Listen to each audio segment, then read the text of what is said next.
क्या बीजेपी 2019 के चुनाव को फिर से अयोध्या के राम मंदिर निर्माण की तरफ ले जाना चाहती है? यह सवाल इसलिए खड़ा हुआ है क्योंकि महंत नित्य गोपाल दास के जन्मदिन को महंतों ने सियासी संदेश देने के लिए चुना है। यह संतों महंतों का आपसी मामला इसलिए नहीं रह गया है क्योंकि खुद यूपी के योगी आदित्यनाथ इसमें शिरकत करने के लिए अयोध्या पहुंच रहे हैं।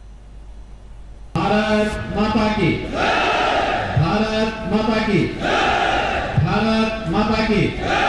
ये बीजेपी की अयोध्या वापसी है। अलग अलग राहों से गुजरते हुए, तमाम चुनाव गंवाते हुए योगी आदित्यनाथ ने यही तय किया है कि विकास का नारा ठीक है लेकिन काम राम ही संवारेंगे। इसलिए उनका मन इन दिनों गोरखपुर से ज्यादा अयोध्या में लगता है। बहाना बना महंत नित्य गोपाल दास का जन्मदिन। माननीय कृपालु रामदास एक महंत के जन्मदिन पर इतने मठाधीश अयोध्या में बहुत दिनों बाद जमा हुए थे। मुख्यमंत्री की अगवानी में सादर उपस्थिति की भंगिमाएं बता रही थी कि इसमें सियासत के सूत्र हैं। 2019 से पहले बीजेपी ने मंदिर की चाल महंतों के पीछे से चली है और महंतों ने भी इससे इनकार नहीं किया। विवादास्पद ढांचे का मामला दिल्ली की अदालत में है, लेकिन निर्माण का ऐलान अयोध्या की हनुमानगढ़ी से हो रहा है। हमको कोर्ट की अपेक्षा नहीं करनी चाहिए, न कोर्ट की उपेक्षा करनी चाहिए। मैं कोर्ट का सम्मान करता हूं। रामलला का भव्य मंदिर बनना चाहिए। भाजपा ने आश्वासन दिया था, आज भी भाजपा आश्वासन दे रही है। आज भी योगी आदित्यनाथ जी कह रहे हैं कि अयोध्या में जहां रामलला विराजमान है वहीं मंदिर का निर्माण होगा। ये वही लाइन है जो सुब्रमण्यम स्वामी सांसद बनने के बाद से कह रहे हैं। वो तो दिवाली नए मंदिर में मनाने की बात करते रहे हैं। अयोध्या के जमावड़े से यही बात आगे बढ़ी है, लेकिन महंतों की टोली इसकी कोई तारीख नहीं बताती और ना ही कोई रास्ता। लेकिन इतना तय मानिए कि 2019 से पहले राम जी के नाम पर राजनीति की पताका और ऊंची होने वाली है। हम लोग 18-19 में देख रहे हैं ये क्या करते हैं। अगर ये कुछ राम जन्मभूमि के लिए नहीं करते हैं तो हम लोग स्वयं बनवाएंगे। साधु संत अयोध्या के, सारे भारत के साधु संत बनाएंगे, निर्माण करके हम लोग दिखाएंगे। बनाना तो ही है, उसको कोई रोक नहीं सकता है।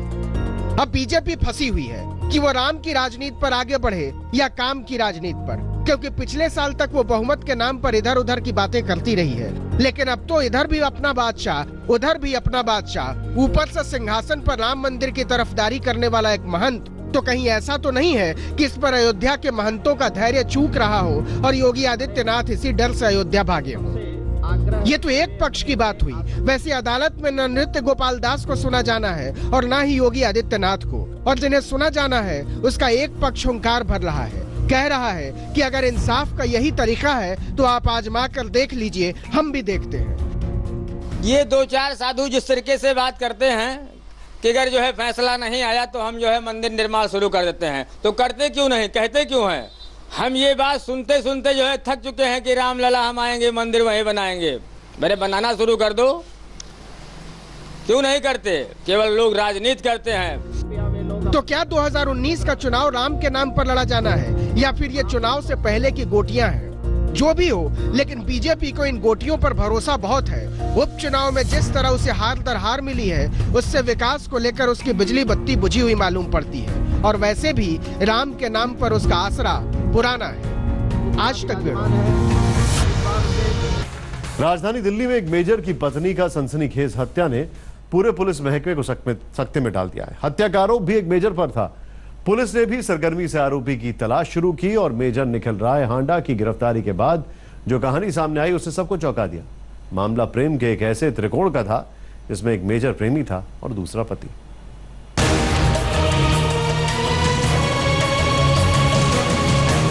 एक तरफा इश्क में इंतकाम की कहानी का यही मकाम होना था।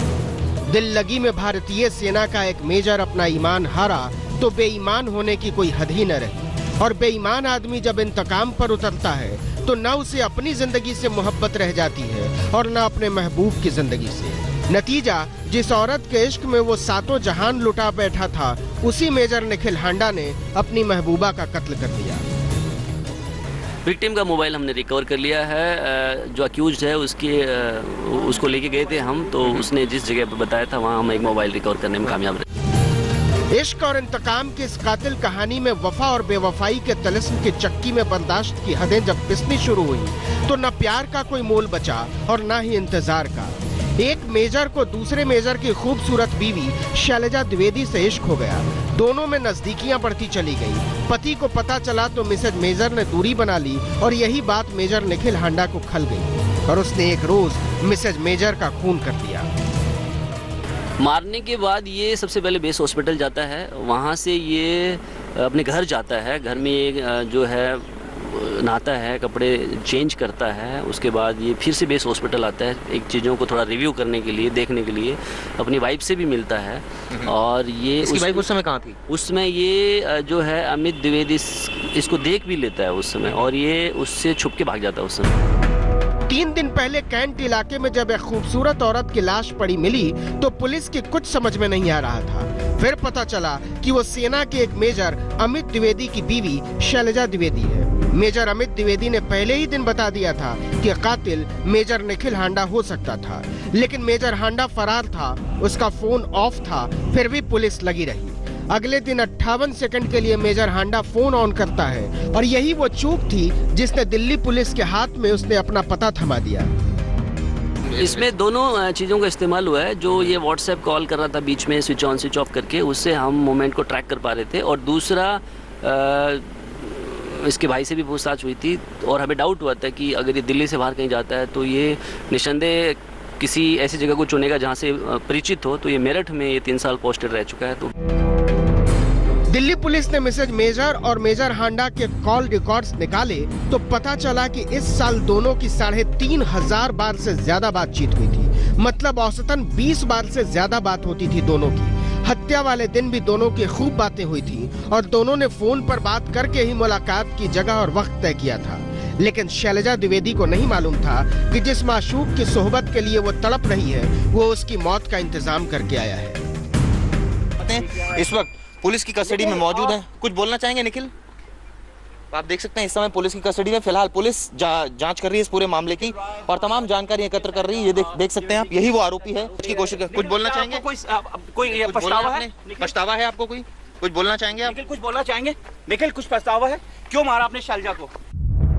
शैलजा अपने पति से कहकर निकली कि वो फिजियोथेरेपी कराने बेस अस्पताल जा रही है, जहां मेजर निखिल पहले से अपनी होंडा सिटी कार में उसका इंतजार कर रहा था। शैलजा ने ड्राइवर को ये कहकर वापस भेज दिया कि वो फिजियोथेरेपी के बाद उसे कॉल करके बुला लेगी। ड्राइवर के जाते ही शैलजा मेजर निखिल की कार में बैठ गई। दोनों कार में ही घूमते रहे। इसी दौरान दोनों में झगड़ा हो गया। मेजर हांडा सोच कर आया था कि अगर शैलजा उसकी नहीं हुई तो वो उसे मार डालेगा और इसके लिए उसने बाकायदा एक स्विस नाइफ और 2 चाकू खरीदे थे। झगड़े के बाद उसने कार में ही शैलजा का गला रेत डाला, कैंट की सुनसान सड़क पर लाश फेंकी और इसे हादसे की शक्ल देने के लिए उस पर अपनी कार चढ़ा दी। क्योंकि हो सकता है ये हमें गुमराह करने की कोशिश कर रहा हो, इसलिए सारी चीज़ें रूल आउट करने के लिए हमें ऐसा डाउट भी है कि शायद कहीं ऐसा तो नहीं कि इसने कोई दूसरा चाकू इस्तेमाल किया हो। इसने जो बताया एक चाकू गाड़ी में ही रिकवर हो गया जिसमें ब्लड भी है। फैसल की टीम ने उसे रिकवर किया है, बट चूंकि इंजरी थोड़ा बड़ी जैसा लग रहा है हमें, तो ऐसा तो नहीं कि कहीं इसने दूसरा चाकू इस्तेमाल किया हो हमें गुमराह करने के लिए, तो वो चीज़ें रूल आउट की जाएंगी। जब बहुत देर तक शैलजा घर नहीं पहुंची तो पति मेजर अमित द्विवेदी गुमशुदगी का मामला दर्ज कराने थाने पहुंचे। उधर शैलजा की हत्या के बाद मेजर निखिल हांडा अपने घर पहुंचा। वहां नहाने के बाद उसने कुछ कपड़े कार में रखे और मेरठ की ओर निकल गया। उसने सारी चालें सधी हुई चली थी। पुलिस भी इसे सड़क हादसा ही मान रही थी, लेकिन शैलजा के कॉल रिकॉर्ड ने एक ऐसी प्रेम कथा की परतें उधेड़ डाली थी जिसमें आशनाई को अंजाम न मिलता देख एक मेजर अपनी महबूबा से नफरत कर बैठता है। दिल्ली से अरविंद ओझा और पुनीत शर्मा के साथ आज तक ब्यूरो। आखिर ये इश्क परवान कैसे चढ़ा? क्या मेजर निखिल हांडा शैलजा से एक तरफा प्यार करता था या फिर दोनों मोहब्बत दोनों तरफ से बराबर थी? अगर वाकई शैलजा ने मेजर निखिल के साथ वास्ता तोड़ लिया था तो फिर वो लगातार उससे बात क्यों कर रही थी? मेजर दीमापुर से दिल्ली कैसे आ गया और आ भी गया तो शैलजा उससे मिलने क्यों चली गई? ये वो सवाल हैं जिनके जवाब की तलाश में पुलिस की 6 टीमें खाक छान रही है। सिरफिरेपन की इसी हालत से गुजर रहा था मेजर निखिल हांडा। 2 मेजरों की मोहब्बत में अपना वजूद खोजती हुई शैलजा द्विवेदी मौत की कार में बैठ गई थी। शैलजा द्विवेदी मतलब जिंदगी से लबरेज एक ऐसी औरत जिसकी खूबसूरती पर दोनों मेजर मरते थे। 3 साल तक कॉलेज में पढ़ाने के बाद शैलजा की मुलाकात मेजर अमित द्विवेदी से हुई तो अपने आप को दुनिया की सबसे खुशकिस्मत लड़की समझती थी। 2009 में दोनों ने शादी कर ली। जल्दी ही दोनों को एक बेटा भी हो गया। एक मुकम्मल खुशहाल जिंदगी चल रही थी। 3 साल पहले मेजर अमित की तैनाती दीमापुर में हुई। वहीं मेजर निखिल हांडा भी तैनात था। अमित और निखिल में दोस्ती थी। दोनों परिवारों में आना जाना था। निखिल और शैलजा करीब आने लगे। मुलाकातें बढ़ी, फोन पर बातें होने लगी, व्हाट्सएप पर भी दिन भर जुड़े रहते। मेजर अमित ने इनको एक बार वीडियो कॉलिंग पे पकड़ा था, तब से उनको डाउट था और इस बात को लेकर के इसने निखिल राय हांडा से भी बात की थी और अपनी वाइफ से भी एक बार बात की थी। ये बिल्कुल नहीं चाहते थे कि अमित निखिल राय हांडा इनके घर के आसपास भी या इनके फैमिली के आसपास भी। 35 साल की शैलजा किसी हीरोइन से कम नहीं लगती थी।